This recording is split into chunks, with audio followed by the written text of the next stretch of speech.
بسم الله الرحمن الرحيم والصلاة والسلام على أشرف الأنبياء والمرسلين سيدنا محمد وعلى آله وأصحابه أجمعين. Your Excellencies, Ísisco's distinguished guests, our distinguished Ísisco colleagues, I would start by saying good afternoon to you all and to my brilliant Chinese friends and guests, Ni Hao. So it's quite an honor to be really standing before you, gentlemen and ladies and gentlemen, to moderate this panel discussion about an icon. Who doesn't know Ibn Battuta? This one-of-a-kind panel discussion is really a privilege that I am really getting and I'm living. Who of us, who doesn't know about the iconic character and figure of Ibn Battuta? Who can really resist his extremely enjoyable books and readings about his travels, his thoughts, his impressions, especially the ones about China? China the giant, China the Great Wall, China the dragon, China that proved to the whole world how success is made, and not only made, is only also created. You could barely find nowadays a house that would not have something from China. They came strong, they came big. And on our part as Ísisco, consequently, Ísisco felt its duty and felt its duty again and realized its crucial role as one arm of its member states to ensure the dream of the Silk Road become a reality on the ground, inshallah. Enough of me. As you all know, that I will be moderating a panel discussion about Ibn Battuta travel and cultural exchanges between China and the Islamic world. Our distinguished panelists this afternoon are as follows. Please, Dr. Min Chi, Deputy Director of OIC Studies, Center in Shanghai International Studies University, please join me to the stage.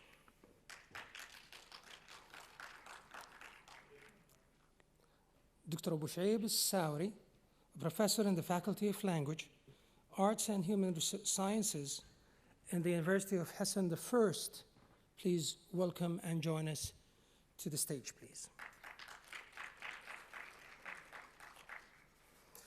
I would also call upon Dr. Wang Chang, a lecturer of Shanghai Administration Institute. Please join us to the panel discussion chairs. In the meantime, I would also call for Dr. Sidra طريق, who's a colleague of ours, always amazing, always enlighten us. So please join us to the stage. Last but not least, Dr. Shuaib Halif is here. Hopefully he can join us later on. So, to start with, Ibn Battuta is an icon. There is no question about it. But there is always an added value that comes from the mouths of experts like the ones that we are having here. So allow me to start with Dr. Min Jin, who I call the engineer of the Silk Road Initiative in Ísisco. So a round of applause would be going to Dr. Min Jin, please. Okay. Ibn Battuta, a hero's name, a traveler's name, a legend for Morocco, for Arab, for China, for Islamic world, or for the Europe, for the world. I think it's a big question for everyone who sit here and in the world. So let's, from the questions, we want to do something and because we know something now is wrong. So we want to correct it. For Ibn Battuta, we also have the questions. The first, what is Ibn Battuta's most important identity? There is a more influential traveler. His name is Marco Polo. But we never think about what is the difference between Ibn Battuta and Marco Polo. Marco Polo, he is a traveler. But Ibn Battuta, he is not only a traveler. He is a scholar. He is a judge. He knows a lot of knowledge about his country. So it's a very different point. So we must to ask for ourselves, what is Ibn Battuta's most important identity? For Chinese, for Arabs, for Muslims, may be different, but we can communicate. But first, we must to divide, to separate Ibn Battuta and other travelers like Marco Polo. It's very important. The second question, what is the heritage of Ibn Battuta? What is heritage? It's difficult. But heritage is most important for humankind because it's a gift from the past to the future. So, in the world, we can see a lot of museums about Ibn Battuta. In Tangier, we have one. Wonderful. And many books. The books studies Ibn Battuta. To India, to Central Asia, to Iran, to China, to Africa. It's many books in different languages. But when we mention to the books, we mention to the memories? Maybe not. Books is just books. Books is not memories. It's a point. So we must also think about seriously, what is the memory of Ibn Battuta? 700 years, a long, long time. Do we share the memory of Ibn Battuta? We do not say, wow, just Ibn Battuta in China, just Ibn Battuta in India. It's different because the cities, the traditions is different. But we can share one. We can share one image of Ibn Battuta. We can do this from the different language of the books. Study Ibn Battuta to one image. It's the memory. Tourism. Tourism is very important. Nowadays, we always say living heritage because many people see the heritage. Many people live in the heritage. So tourism is a very good way for the world people to visit one places that, the places have the memories of Ibn Battuta. So tourist is very important. For someone, they just think about tourist, not important. They are just common people. We want the doctors, the professors, they care about Ibn Battuta. But the most important point is the common people. And the tourist is a very good way to strengthen, to share the memory of Ibn Battuta. Silk Road spirit, far away. But now in China, after Belt and Road Initiative, we always think about seriously about the Silk Road spirit. So we know Ibn Battuta, he is a judge, he is a scholar, he's a traveler. So how can we to transfer the different identities to one spirit? So Marco Polo is very important. Ibn Battuta is very important. And in the first step,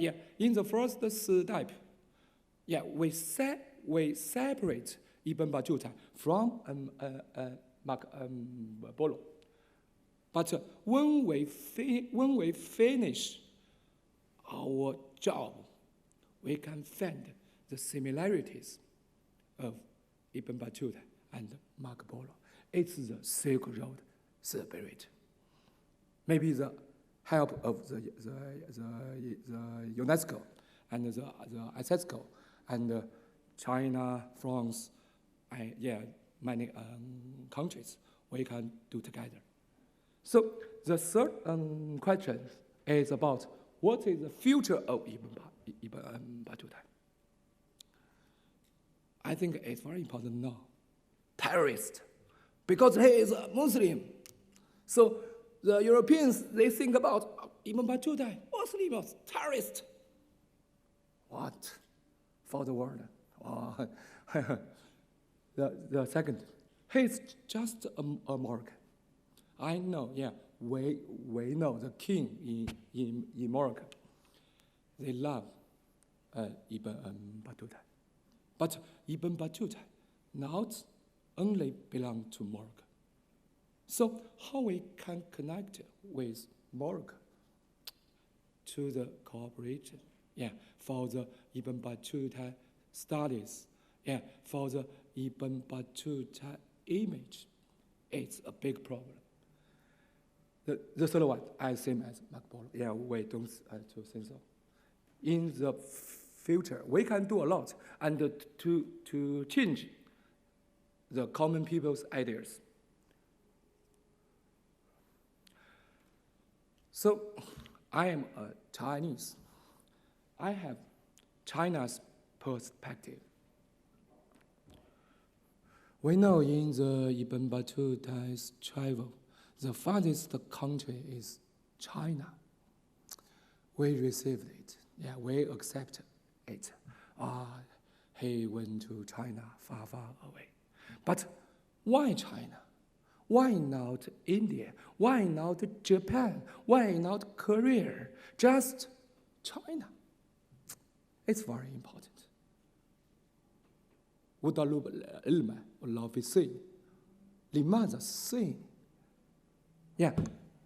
From Chinese perspective, I have these questions. The second, where is China in Ibn Battuta's writing? Someone, they will tell me, he has some chapters about he visited to China.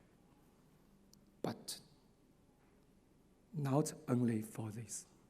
For example, he visited Maldives. You know, the island.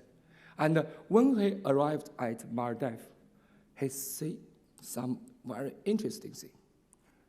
He say, the dried fish in Maldives is very interesting. And many Chinese merchants, they came here to buy the dried fish. So when they describe the Maldives, he described China too, the Silk Road. So China, not the territory of China. China is along the Silk Road. The third, what's the character of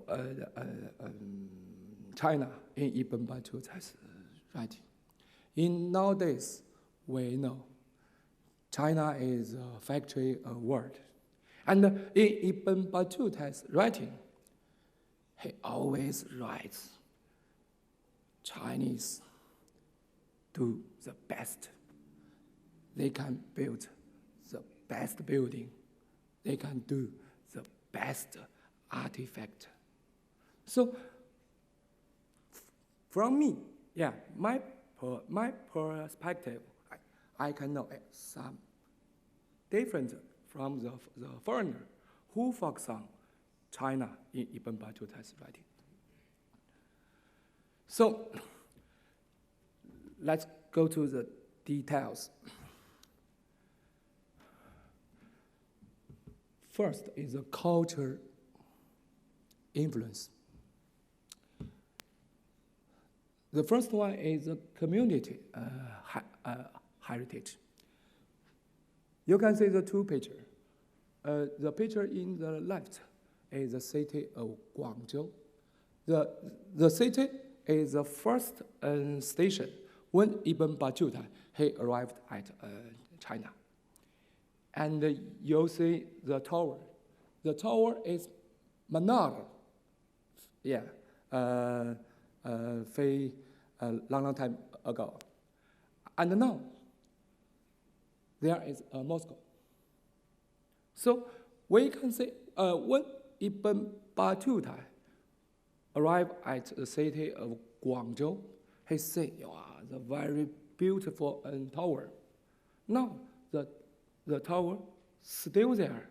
And the Muslims who live in Guangzhou, they have there the masjid and Taglidi from the ancient to nowadays. The second is the photo of Hangzhou. Ibn Battuta, he writes a lot about Hangzhou. So there is a tomb. He writes, there are many Jewish, Christians, and Muslims. They live together in Hangzhou. And now you can see the tombs of the Muslims, of the Christians, they have their neighbors, many buildings, and a lot of the common people, they live there. So it's a very important community heritage. Second, national heritage. It's a very famous museum in China, Maritime Silk Road Museum in Quanzhou, Filuharabiya Zaitun. And you can say Ibn Battuta. Ibn Battuta, he is American, but he is one part of Chinese national heritage. Is it strange? No. It's very important. We can mention to the Silk Road spirit. So we can share Ibn Battuta. Ibn Battuta, he is not only Moroccan, he can be Chinese because he is a part of Chinese national heritage. World heritage. The first one is the city of Quanzhou. 1,000 years ago, there was a Moscow. But now, you know the walls, in Quanzhou. The Moscow was ruined. But now, the Moscow is a museum. And the mosque was listed in the UNESCO World Heritage list. The right one is about the China Great Canal from Beijing to Hangzhou. It's a very ancient bridge, and Ibn Battuta, he writes a lot of the bridge. But until now, we use the bridge, and now the bridge has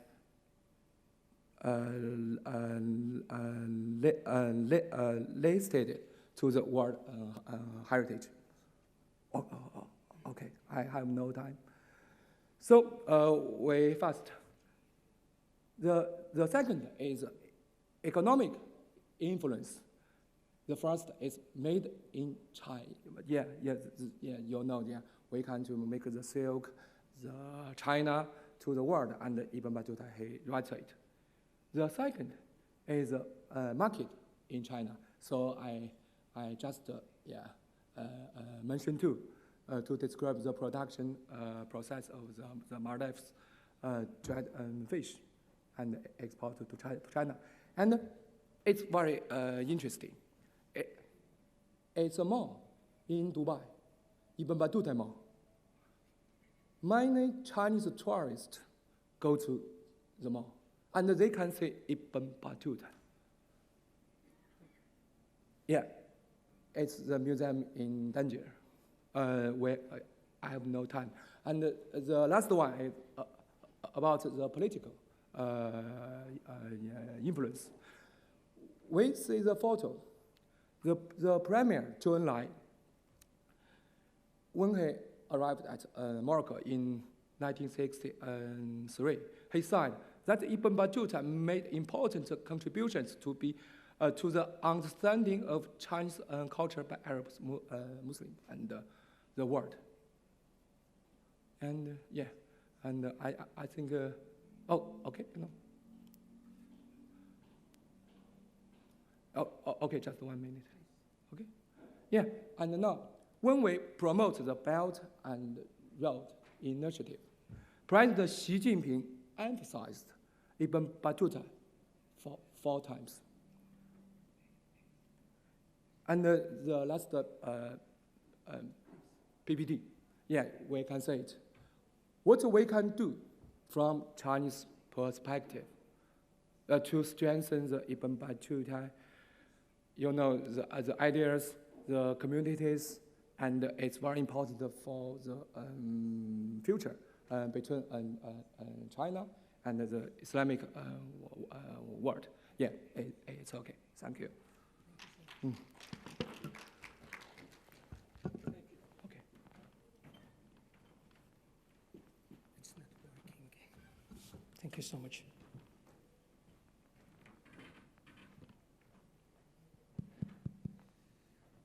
Thank you so much, Dr. Ming.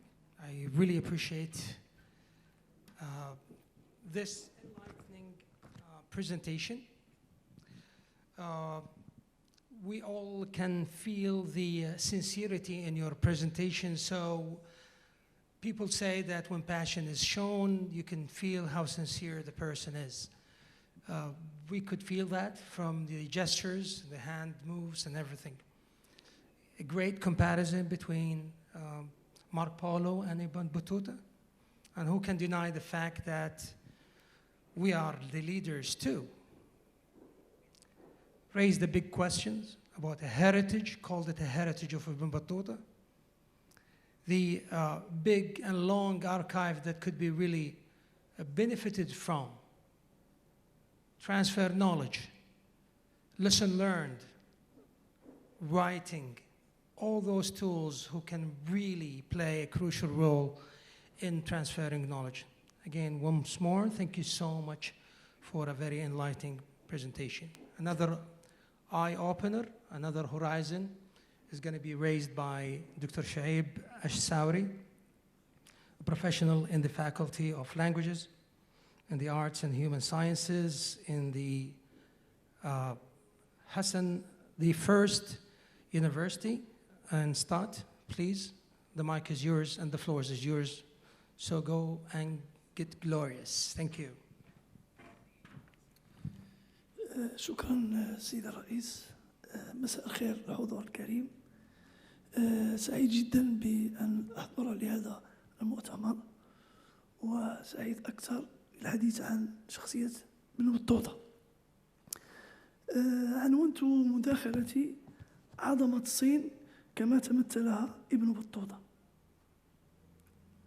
لقد حيرت شخصية ابن بطوطة بطبعها الإشكالي الباحثين وما تزال، وينطبق الأمر نفسه على رحلته تحفة النظار في غرائب الأمصار وعجائب الأسفار، بما تطرحه من إشكالات عويصة تغني البحث في شخصيته وفي رحلته. ومن أبرز هذه الإشكالات اخترنا الحديث عن بلاد الصين كما تمثلها ابن بطوطة في القسم الذي خصصه لها من رحلته.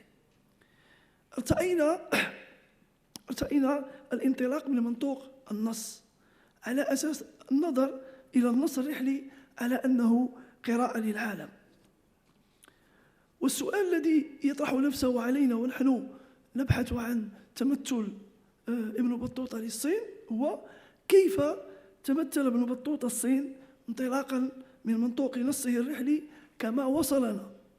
هل هذا التمثل واع أم غير واع؟ هل يتوافق التمثل مع مسبقات ثقافته المنطلق أم يخرج عن نسقها؟ هل هذا التمثل وليد انطباع جزئي أم أنه تمثل مبني على مجموعة من المقومات فصلها ابن بطوطة على طول حديثه عن بلاد الصين؟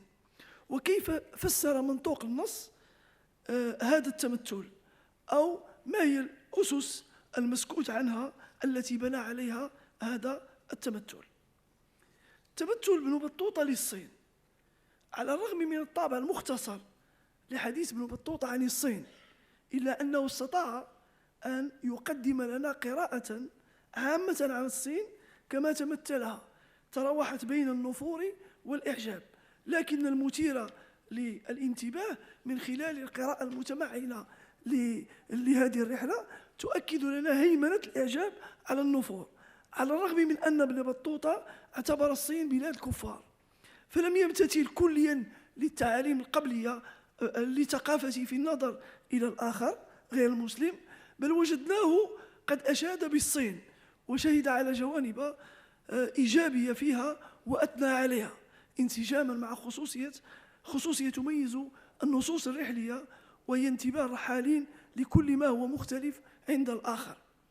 والمثير هنا في حالة الصين هو أن جل المختلف سواء أكان طبيعيا أو ثقافيا حظي باستحسان ابن بطوطة، الأمر الذي دفعه بطريقة عفوية ولا واعية إلى أن يشيد بالصين في كثير من المواقف ويشدد على عظمتها التي تميزها عن غيرها من البلدان.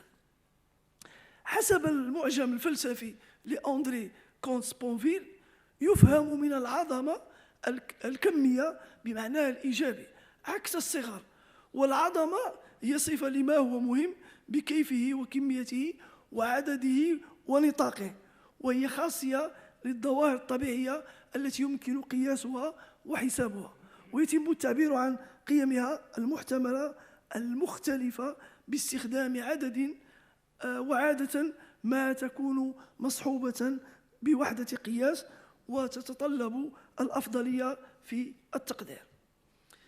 يتحقق مفهوم العظمة في رحلة ابن بطوطة كما بسطناه أعلاه على المستويين الطبيعي والبشري، ويتمثل الأول في ما منحته الطبيعة لبلاد الصين دون غيرها، ويشمل الثاني ما أضافه الصينيون إلى المعطى الطبيعي وما أنتجوه وينفردون به أو يتفوقون به على غيرهم، وهو الجانب الذي نال حصة الأسد من إعجاب ابن بطوطة بعظمة الصين.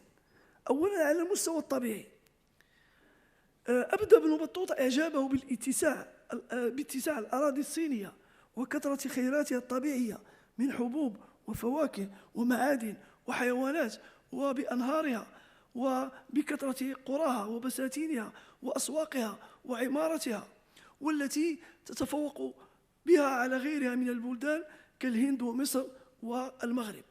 وقد ظهر هذا في مجموعة من النصوص. الأول أكد فيه على اتساع بلاد الصين وكثرة خيراتها. الثاني لفت فيه الانتباه إلى ضخامة دجاج وديوك وبيض الصين. على المستوى البشري تنوعت مظاهر العظمة كما تمثلها ابن بطوطة في ترفيض رحلته إلى بلاد الصين فيما أنتجه الصينيون، وهي ظواهر تواجه الوافد على بلاد الصين منذ الوهلة الأولى على عدة مستويات عمرانيا واقتصاديا وإداريا واجتماعيا. على المستوى العمراني نلاحظ أن ابن بطوطة في حديثه عن مجموعة من المدن الصينية يقتصد في وصفها موظفا صفات تنخرط في تمثل العظمة في صفتي عظيمة وكبيرة. يصف مدينة زيتون بالعظيمة، أما مدينة صين كلان فيصفها بالكبيرة، ويصف مدينة قنجنفو بالكبيرة. على المستوى الاقتصادي حظي هذا الجانب بحيز أكبر مقارنة مع الجوانب الأخرى، وقد شمل الزراعة والصناعة والتجارة، وتميز بحضور جملة من الصفات التي يشملها مفهوم العظمة كمن وكيفا، الكثير، عظيمة، كبيرة، أعظم، الإحكام، الإتقان إلى آخره. من ذلك كثرة المنتوجات الزراعية وتنوعها من سكر وأعناب وإجاص وبطيخ وقمح وعدس إلى آخره. كثرة الحرير التي يفسرها بوجود الدود الذي ينتجه. تميز الصينيين باستعمال العملة الورقية في بيعهم وشرائهم. عظمة مرسى مدينة زيتون الصينية. تفوق الصينيين في الصناعات وإتقانها، ولا سيما في التصوير الذي لا يجاريهم في إحكامه أي شعب من شعوب المعمور حسب تعبير ابن بطوطة. عظمة أسواق الصين التي تحمل منها السلع إلى بلدان أخرى كالهند واليمن. على المستوى الإداري، عظمة الصين في تمثل ابن بطوطة من خلال مجموعة من الإجراءات الإدارية التي كان لها تأثير إيجابي على الجانبين الاقتصادي والاجتماعي لأهل البلد والوافدين عليه. وتتمثل هذه الإجراءات فيما يلي: أولاً، محاربة الفساد من خلال إجراءات احتياطية تحمي التاجر وتشجع على ممارسة التجارة. توفير الأمن من خلال وضع حكام بالفنادق يضبطون أسماء من نزل بها ومن خرج منها، وتوفير حاجات المسافرين. استخدام الصور لإيقاف المجرمين والمخالفين للقانون. أيضاً الخدمات الاجتماعية الكثيرة الموفرة للعميان وذوي الأمراض المزمنة من مسكن ومأكل وملبس وتطبيب إلى آخره. هكذا نجد أن ابن بطوطة بدأ مفتونا بالصناعة والفنون الصينية وبأوراق الصينيين النقدية وبأسطولهم البحري وبجديتهم وباتساع البلاد وخيراتها الطبيعية ومنتجاتها الزراعية وبازدهار تجارتها وصرامة نظامها. وحينما نجمعها نجد أنها تصب في اتجاه واحد، هو التأكيد على عظمة الصين، وهو ما يؤكد أن تمثل ابن بطوطة للصين لم يكن وليد انطباع جزئي، وإنما وليد إعجاب غير مباشر بمجموعة من المقومات الطبيعية والحضارية في الصين قام بعرضها ولو بشكل مختزل. النقطة الثانية: العوامل المتحكمة في تمثل ابن بطوطة للصين. نلاحظ أن قراءة ابن بطوطة للعالم الصيني باعتبارها تمثلا عبر عنه من خلال العظمة بشكل موجز وباقتصاد كبير كانت مشروطة بمجموعة من العوامل التي تحكمت فيها. ألف: الإيجاز.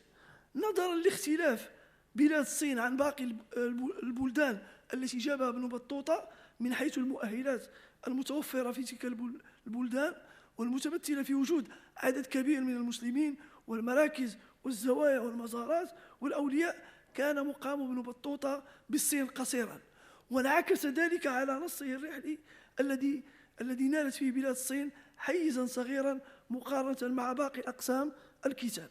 يمكن أن نعزو هذا الإيجاز إلى الحالة النفسية التي كان عليها ابن بطوطة حين كان ببلاد الصين، والتي انعكست أيضا على نفسيته، وهو يملي تفاصيل تجربته على شريكه في التأليف ابن جزي، ولم يكن يشعر فيها بما كان يشعر به وهو في البلدان الأخرى. وربما في هذه المرحلة من تقريره كان قد سئم الإملاء على ابن جزي الذي كان على حال من الاستعجال.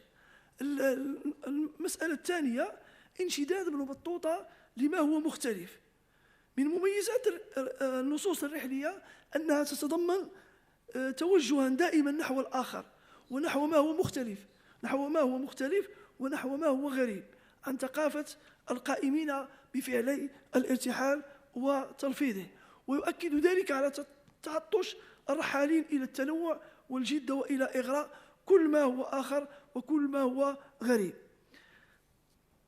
نتج عن هذه الرغبة في المختلف لدى ابن بطوطة خفوت فعل الارتحال وتغييب الذات القائمة به مقابل إفساح المجال لانفعالاتها مع هذا المختلف، وتجلى ذلك في تراكم مجموعة من الصور الإيجابية الجزئية عن الصين على المستويين الطبيعي والثقافي تميز بلاد الصين عن غيرها، والتي حين نجمعها اعتمادا على مسوغ قوي وهو المعجم الموظف في التعبير عنها، نجد أنها تشكل نظرة الرحالة إلى الصين، والتي تمثلت فيما أسميناه تمثل العظمة الناتج عن انفعال ابن بطوطة مع صدمة الاختلاف الثقافي أمام العالم الصيني.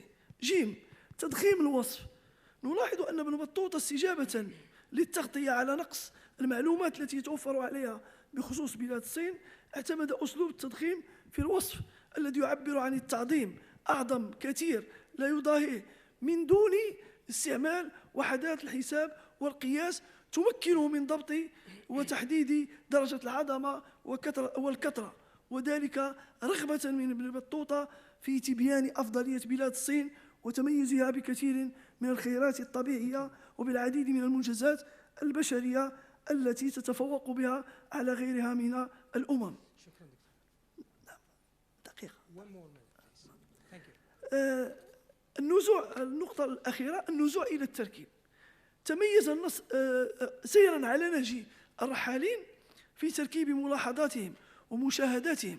نجد أن ابن بطوطة اختار التركيب كاستراتيجية لغوية تكثف الجديد وتحاول تلخيصه في عبارة موجزة وتغطي في نفس الآن على نقص معلوماته عما قدمه في رحلاته الأخرى، الأمر الذي أدى إلى تركيب مجموعة من الأوصاف في حقل معجمي واحد هو العظمة، والذي يؤكد ذلك هو قصر القسم الذي خصصه لبلاد الصين من رحلته مقارنة مع باقي البلدان التي جابها. خلاصة، هكذا نستنتج أن ابن بطوطة في قراءته للعالم الصيني تمثل بطريقة لا واعية بلاد الصين في صفات جامعة وهي العظمة، والتي فصلها من خلال مجموعة من التجليات التي تفسرها، وقد شملت ما منحته الطبيعة لبلاد الصين من مؤهلات وما أنجزه الصينيون على المستويين الثقافي والحضاري، وبينا العوامل التي تحكمت في الشكل الذي تم به تمثيل بلاد الصين، وهي اعتماد ابن بطوطة على مجموعة من الاستراتيجيات في الوصف تمثلت في الإيجاز والانشداد إلى المختلف وتضخيم الوصف والنزوع إلى التركيب. وشكرا لكم. Thank you so much. Thank you so much, Dr. Abu Shaib. Really hate to stop you, gentlemen, as it's my duty to really watch the time. I would like to say a big thank you for a critic's angle. What we have just been through with Dr. Abu Shaib is really an angle that not everybody could really read from, I would say. A very thorough reading of Ibn Battuta, books and readings, and even his visit, especially to China, who have really been following Dr. Abu Shaib. The reading between the lines, I would say, ideas that was already read according to Dr. Abu Shaib, he almost touched each and every angle in life. He touched trade, agriculture, industry, security, up to the physically challenged and the handicapped at that time. We're talking about history here. So China, you're still the greatest, honestly. Allow me now to come up with another expert in the achievement and the challenges for Belt and Road Initiative, Dr. Wang Chang. She is a lecturer at the Shanghai Podong Administration Institute. She has taught courses on the Belt and the Road Initiative. Good luck. Enlighten us more about China and how great China is through the eyes of Ibn Battuta. Thank you. Thank you. Good afternoon, ladies and gentlemen.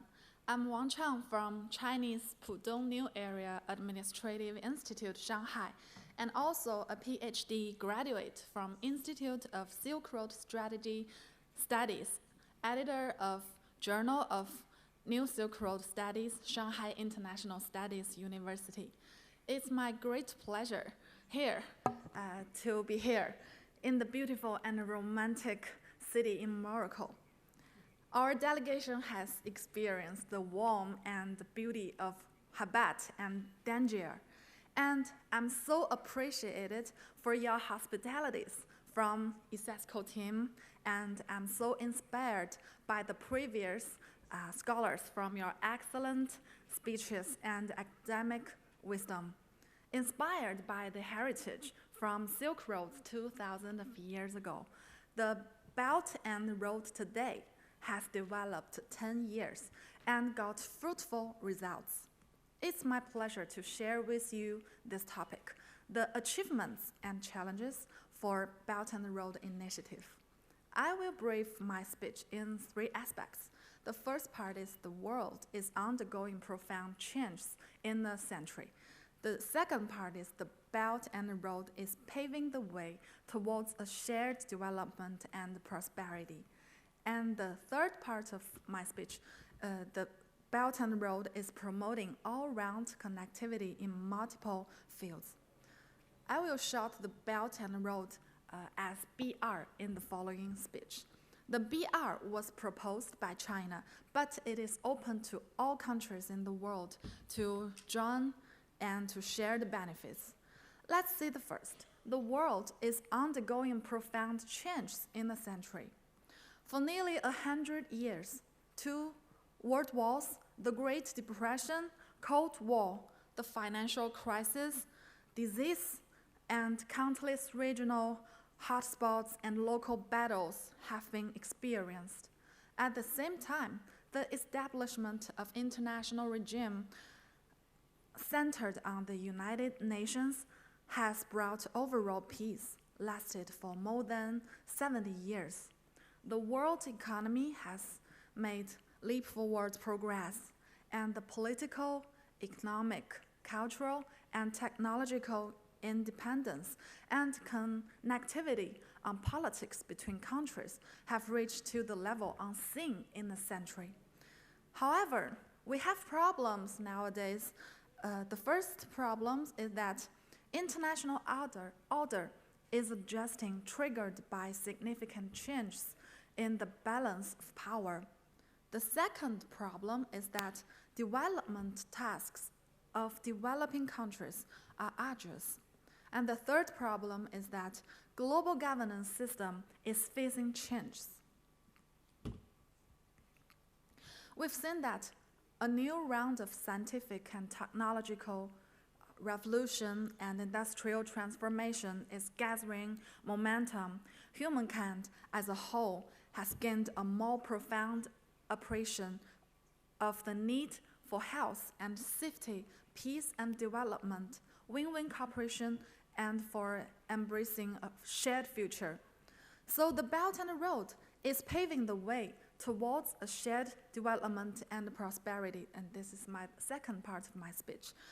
Faced with the test posed by this era, we are urgent to deal with deficits in governance, trust, peace, and development.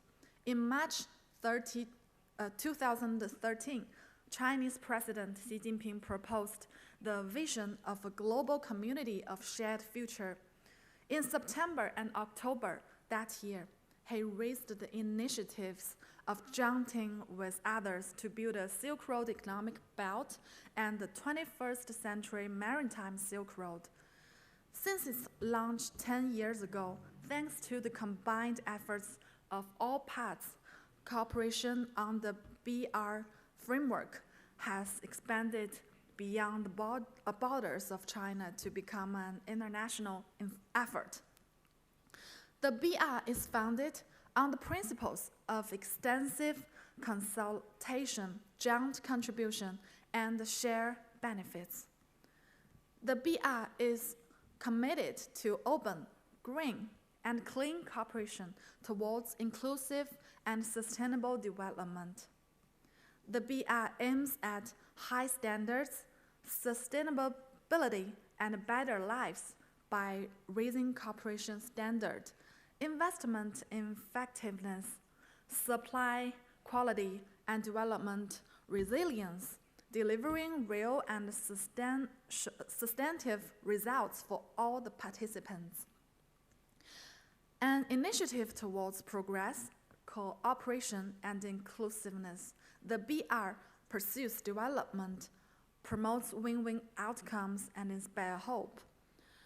So the third part of my speech is that the BR is promoting all-round connectivity in multiple fields. The first, it has extensive and in-depth policy coordination. Policy coordination underpins BR cooperation. China has worked with participating countries and international organizations. We are trying to have connection with Isesko nowadays. We have established a multi-level policy coordination and communication mechanism for aligned development strategies, technological and economic policies, and an administration rules and standards.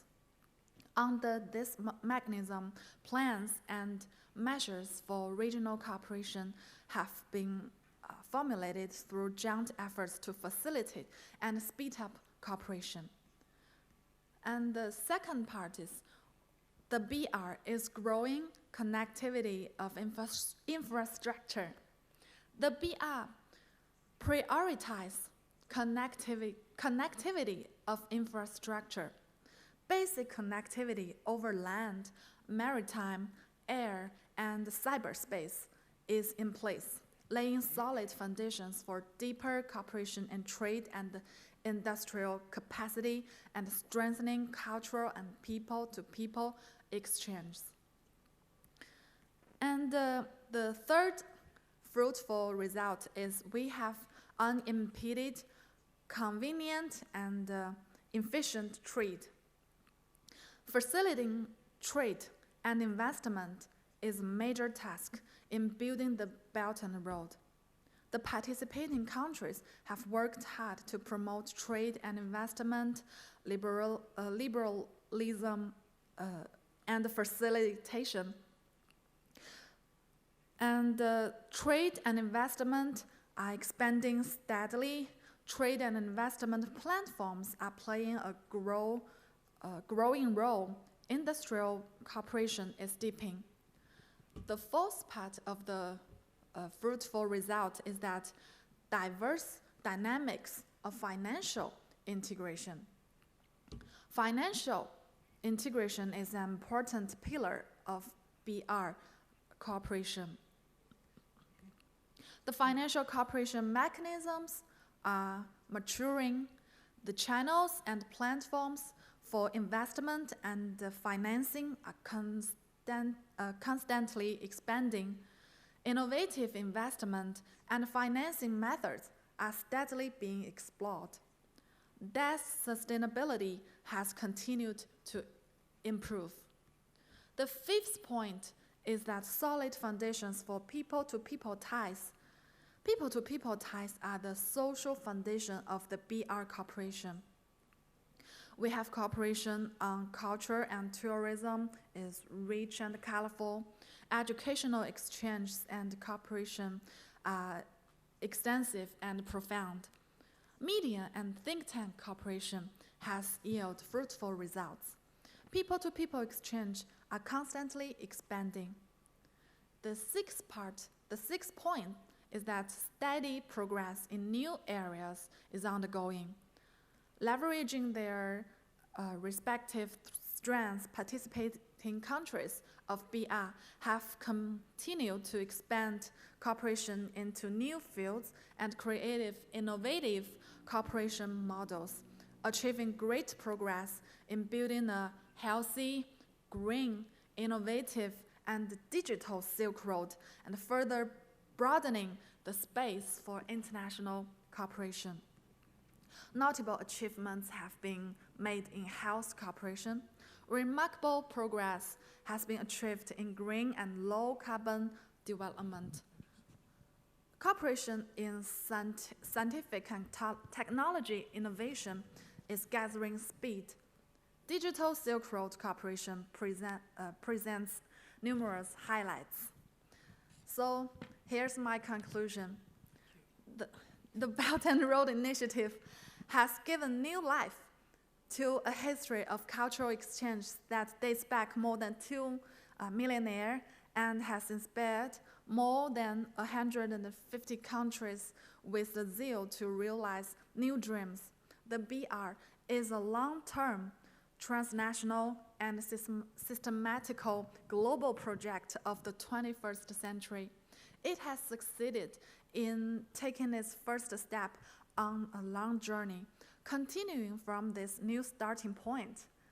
The BR will demonstrate greater creativity and vitality, become more open and inclusive, and generate new opportunities for both China and the rest of the world.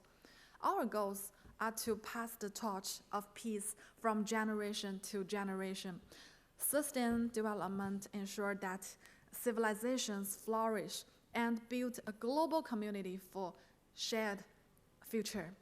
That's all for my speech today. Thanks for your patiently listening. Thank you. Shukran. Well, thank you so much for this rich, informative presentation, professionally delivered, great outcomes, but a question probably that I would raise.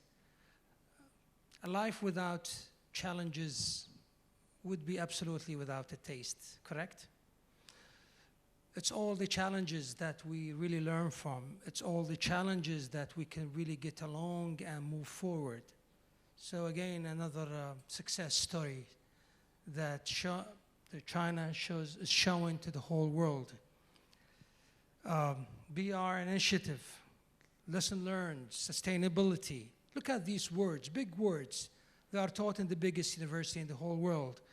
Win-to-win outcomes, development for the HR, the human resources, for all the aspects, infrastructure, political coordination, multi-level policies. This is something really amazing. Mechanisms. Speed up in every and each aspect of life. Congratulations is the simplest word that I can say. But allow me to, last but not least, introduce a star, a champion from Ísísco. She has been showing us all successes during the past months that I have at least joined Ísísco in. She is going to rethink the Silk Road through civilized dialogue. A champion from the civilization dialogue sector in Ísísco would really enlighten us more on the mic. Please, the floor is yours. Dr. Sidra.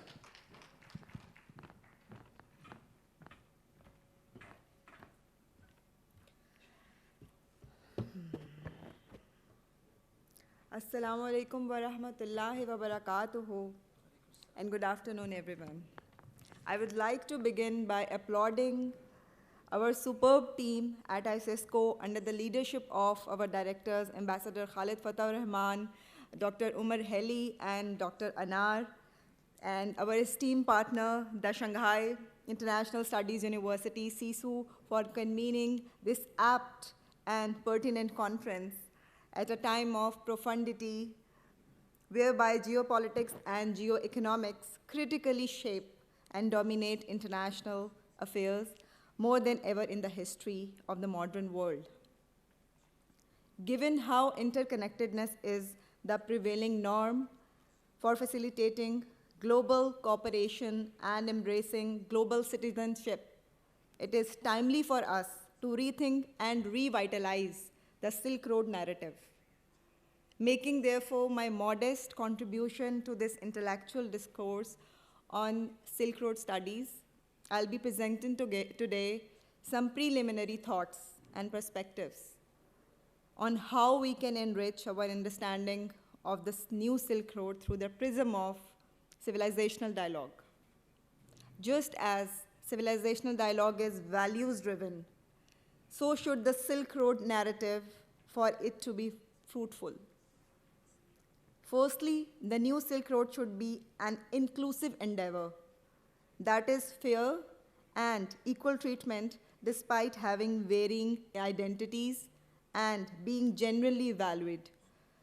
Instead of basking in exclusivity, the more the Silk Road is inclusive, the more it will be to foster great interconnectivity. Inclusivity also enables the Silk Road to be viewed as a concept rather than a strategy, with the former being more geographical, while the latter tending to be more enigmatical.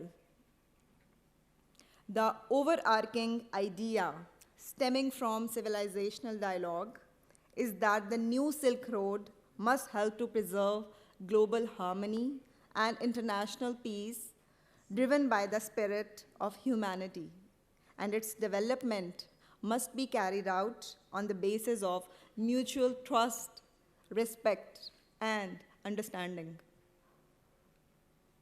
Secondly, embracing cultural diversity, which is integral to making civilizational dialogue work, is also important for the Silk Road to promote constructive economic, cultural, political, and religious interactions on both land and sea between the East and West. Diversity needs to be viewed as a source of strength for the Silk Road network to expand and sustain itself. Striving for unity in diversity can engender a peaceful and harmonious environment for the Silk Road to flourish, and in so doing, bring benefits to communities and around the Silk routes. Thirdly, emphasizing the cultural dimension in Silk Road studies helps to generate knowledge about cultures in what they can describe as cultural knowledge. Just as there is educational value in learning about civilizational dialogue, the same can also be said of the Silk Road. Learning about the Silk Road is synonymous with learning about culture. That is enculturation, which is the process of learning our own culture, and acculturation, which is the process of learning another culture. The blend of enculturation and acculturation provides the basis for the practice of cultural diplomacy in the foreign policies of countries along the Silk Road. Fourthly, the contemporary understanding of civilizational dialogue encompasses cultural technopreneurship. That is a civilization that is shaped by a triangular relationship of culture, technology, and entrepreneurship. Similarly, the infusion of cultural technopreneurship into the Silk Road, including the advent of artificial intelligence, will be the wave of the future. China and Islamic world are the key to making the dialogue among civilizations possible, as Islam and Confucianism are distinctive civilizations with a rich history. In the same way, the cooperative linkages between China and the Islamic world are integral for making the new Silk Road initiative thrive. In other words, the more China and countries in the Islamic world cooperate, the more benefits the Silk Road will bring to their respective domestic populations. Looking ahead, the new Silk Road promises much, and the litmus test is delivering on them. As much as there are geopolitical and geoeconomic elements associated with the Silk Road, we must also not lose sight of the cultural dimension, which is just as important in ensuring that the new Silk Road is fruitful and sustainable. Technologizing the Silk Road will also be a recurring feature. We also need to find ways of ensuring that more women and young people can be actively involved in the Silk Road global network, as their roles and perspectives matter. Very importantly, the conduct of civilizational dialogue and practice of civilizational diplomacy need to be accentuated in the new Silk Road, as they are key to its success and sustainability. According to one of the sayings stemming from the travelogues of Ibn Battuta, And I quote here, "Traveling, it leaves you speechless, then turns you into a storyteller." By the same token, all of us have traveled here as we are passionate about the Silk Road and intellectual storytellers, as evident from our presentations at this important international conference. Each of us can play our part in strengthening this Silk Road ecosystem as it remains a work in progress. Thank you very much for your attention. Thank you. Thank you so much, Dr. Sidra. Appreciate it. I'll also wrap up by quoting Dr. Sidra saying, "A source of strength. Dialogue is a source of strength. Economic ties. Nothing is going to happen without really talking to each other." I like that triangle, Dr. Sidra, honestly. That triangle of culture, technology, entrepreneurship is really the strength, the yet to come plan for future. I would truly, wholeheartedly thank every panelist